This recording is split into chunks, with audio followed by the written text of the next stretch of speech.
নমস্কার বন্ধুরা, রিজনিং এ খুবই ইন্টারেস্টিং একটা কোশ্চেন নিয়ে চলে এসেছি। চলো দেখে নিই এই কোশ্চেনটা কি বলেছে।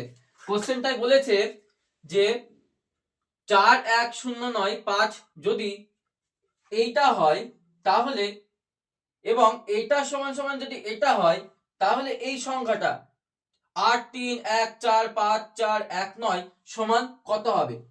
এবার দেখো আর এর মান 4 হচ্ছে, ই এর মান 1 হচ্ছে, এইভাবে আমাদের মানগুলো আমরা লিখে নিয়েছি বোর্ডে।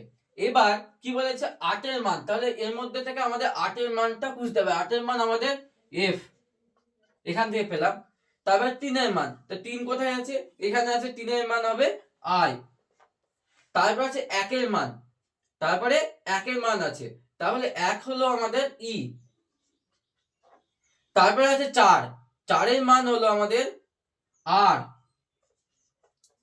তারপরে আমাদের আছে 5, 5 এর মান হলো ওয়াই। 4 এর মান আমরা আগে লিখেছি, তাহলে সেম হবে আর। 1 এর মান আমরা আগে লিখেছি ই, এবং 9 এর মানটা আমাদের খুঁজতে হবে, 9 9 9 ডি।